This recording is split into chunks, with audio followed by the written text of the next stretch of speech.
नमस्कार, मैं रवीश कुमार। आइए जानते हैं देश विदेश की बड़ी खबरें। आप कमेंट करके जरूर बताइए कि ये वीडियो आप कहां से देख रहे हैं। भारत एक साथ 3 देशों से लड़ा। उप सेना प्रमुख ने कहा कि ऑपरेशन सिंदूर भारत की सैन्य रणनीति का मास्टर स्ट्रोक साबित हुआ। इनसे न केवल संभावित युद्ध को रोका बल्कि साबित किया कि भारत निर्णायक बनाए रखना सक्षम है। उन्होंने कहा कि युद्ध छोड़ना आसान है लेकिन नियंत्रित करना कठिन होता है। उप सेना प्रमुख ने कहा कि ऑपरेशन सिंदूर को तीनों सेनाओं की एक कार्रवाई के रूप में तैयार किया गया था। इसका मकसद यह संदेश देना था कि भारत की सेना अब एकीकृत शक्ति के रूप में कार्य करती है। अंतिम लक्ष्य क्या होगा यह भी आखिरी क्षण में तय हुआ था। कुरैशी जनरल से कहा कि भारत की सैन्य रणनीति में अब सहनशीलता की बजाय इस पर निर्णायक जवाब देने की नीति अपनाई जा रही है। ट्रम्प सरकार ने पहले 5% टैक्स का प्रस्ताव किया था लेकिन अंतिम बिल में इसे घटाकर 1% कर दिया गया। यह नया टैक्स 1 जनवरी 2026 को लागू होगा। मुख्यमंत्री योगी आदित्यनाथ ने लखनऊ में 3 दिवसीय आम का महोत्सव का उद्घाटन किया। कहा कि बाजार की शान बढ़ेगी। मुख्यमंत्री योगी आदित्यनाथ ने आम के महोत्सव को न केवल किसानों की आमदनी बढ़ाने का माध्यम है बल्कि प्रधानमंत्री मोदी के आत्मनिर्भर भारत के विकसित भारत के विजन को साकार कराने की दिशा एक ठोस प्रयास है। उन्होंने कहा कि आम का उत्पादन को वैश्विक स्तर पर पहुँचने के लिए लखनऊ, अमरोहा, सहारनपुर और वाराणसी में 4 दिन आधुनिक पैक हाउस में स्थापित किया गया है। इन पैक हाउसों के माध्यम से आम की गुणवत्ता, वैरायटी और एक्सपोर्ट के मानकों की जानकारी किसानों को दी जाती है।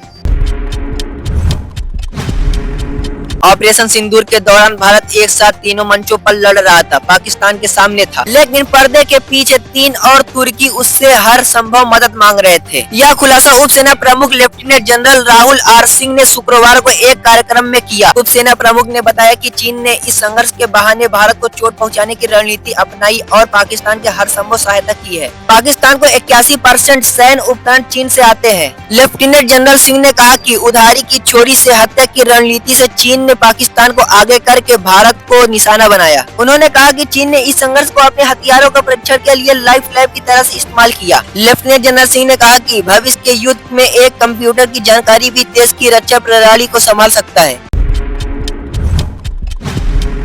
इलाहाबाद हाईकोर्ट ने सही ईदगाह को लेकर हिंदू पक्ष की अर्जी खारिज की है। ईदगाह मस्जिद को विवादित ढांचा घोषित करने की मांग में दाखिल अर्जी कर दी है।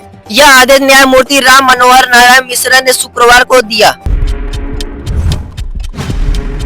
ऑनलाइन खरीदे गए विस्फोटक से भारत हुए थे आतंकी हमले। पाकिस्तान आतंकवाद को लगातार समर्थन दे रहा था। कई देश आतंकी संगठनों को दे रही थी विरासत सहयोग। भारतीय अधिकारी बार बार कहते रहे कि पाकिस्तान आतंकवाद को लगातार समर्थन देता है। सूत्रों के अनुसार भारत का मानना है कि पाकिस्तान द्वारा की गई एक हरकतों का कारण उसे स्फोटक से ग्रीन लिस्ट में डाला जाना चाहिए। एसटीएफ की रिपोर्ट में कहा गया है कि कुछ आतंकी संगठनों को कई देशों को सरकारों को वित्तीय और अन्य तरह का समर्थन मिलता रहा। एफटीएफ ने अप्रैल को 2025 हुए पहलगाम हमले के दिन निंदा करते हुए जून को कहा था वित्तीय सहायता के बिना ऐसे हमले संभव नहीं थे। वह 200 अधिकारियों क्षेत्र वाले अपने वैश्विक नेटवर्क द्वारा उपलब्ध कराए गए।